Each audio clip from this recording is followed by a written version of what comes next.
skeet range, and I was using my ears, and this is good enough for outside with a shotgun. But if you're ever inside, you want to do double, and we're going to have a expert with audio hearing talking about that in a minute. So don't just trust one set of ears. Your ears are really important. Make sure that you do that. And let's talk to the doc, see what she says.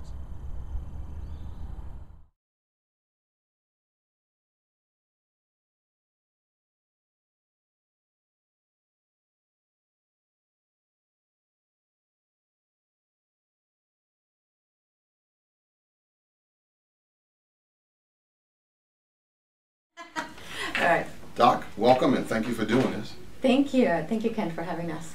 Talk about audiology and what we need to talk about hearing loss and protection of your ears and all that stuff. Okay. Well, I think, first of all, welcome to this modern world of ours. It's very noisy. It seems like we can't ever get away from it. If it's not at work, is at home, is in our occupations. And specifically, what worries me is the recreational noise that surrounds us. But it's so important to always wear hearing protection that you can easily implement. It's something that you can carry with you and apply when necessary. So even if you're not in the shooting sports, you should probably have some protection for your hearing. I think it's so important. The World Health Organization, the WHO, looks at an estimated 30 million Americans with that are exposed to loud levels of noise on a regular basis. But we hear it so much, we probably don't even notice that it's loud. Like what's dangerous? Well, it's because it's unseen, but it's definitely heard, and heard by our ears. And what happens is that the noise comes in and it starts to little by little chip away at the little hair cells that actually send information to the brain, and that in the long run can actually affect the ability to hear. But it's not just hearing that we worry about. It's hearing loss, it's tinnitus or ringing in the ears, sleep disturbances, health conditions like cardiovascular movement and the effects of that. It's the overall well-being of the human being. So long-term exposure can be a problem. Yeah, and the effects of noise exposure in regards to hearing loss and how that gets affected, it should be really subdivided into three categories. There's the acoustic trauma, and that could be due or result from a loud explosion, okay? But there's the noise-induced temporary threshold shift, and then there's the noise-induced category permanent threshold shift. And so it's important to remember that all those three can actually lead to permanent hearing loss. The latter one is the one that is due to little exposures without proper hearing protection. The acoustic trauma, an explosion. You end up losing your hearing that way, or the ability to hear on that side. And it's not just the closeness of the proximity. It can affect my hearing and your hearing too if you're close enough to that sound. The temporary could be just due to loud music. And you go to a concert, it's very loud, you come out, you have ringing in your ears, and sometimes it recovers itself. But if it's constantly being repeated at a very loud level, and loud levels can be considered about 80 decibels. But without proper hearing protection, that temporary shift becomes permanent. And it's irreversible. Wow. Talk about you. How to pronounce your last name? Anzola? Anzola. Anzola. Dr. Anna. Yes. There's two offices, McLean and Rockville. Yes. And how'd you get in this whole business thing?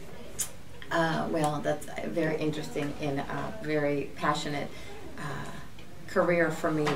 It all started, I think, when I met two wonderful kids that, by definition, they were deaf.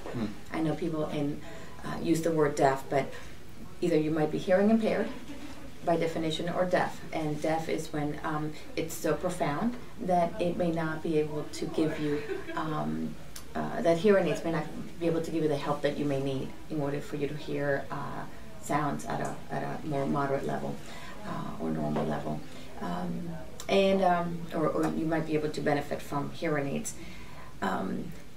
I fell in love with the idea that they wanted to hear better. They felt the need to, because they were deaf, some believe that joining the hearing world, it was important, and some don't look at it as a disability at all. It's just their way of communicating.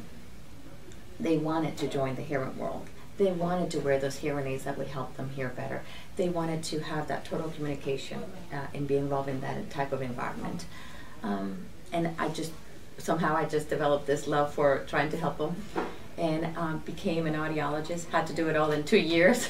And my father said, "You're gonna do it in 4 years, whatever you're gonna do." So I was already a sophomore, so I expedited the whole process and graduated in 4 years. But I just became very passionate about trying to help people hear better in this world. Thank you. Thank you. Is that good? Yeah. Did it end earlier? I saw something clip and I wasn't sure what was going on, but we'll see. All right.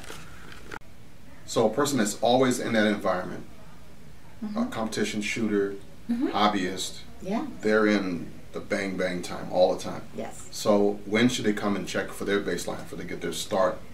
I think it would be best if there's a known hearing loss. But we don't know, probably. Yeah. If you've been told that the music's too loud, if you've been told that things are not the same around in the house, family is a very good indicator. So listen to the family saying, perhaps you should have your hearing checked out. If nothing before the age of 50, then that's when you should start getting your hearing tested or examined, or just get a baseline.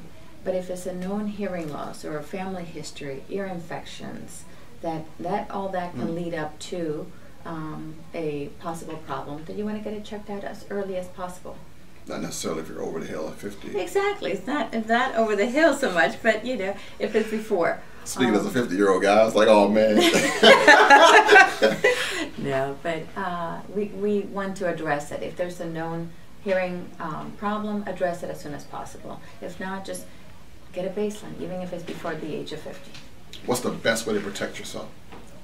Personalized hearing protection. Personalized? Yeah. We take an ear mold impression of your ears. We have it made specifically to the cavity in whatever color, this is America, whatever color you would want. And it's with you at all times. There's muffs, there's the little foam squishy things you can buy, there's inserts. What does what? What's the... I think the best combination with your own personalized to get the maximum effect.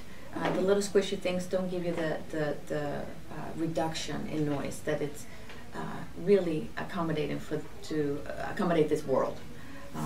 So to be much more effective, I think that a double protection, like your own personalized hearing ear molds and your earmuffs, would be great, especially for those that practice shooting, for example.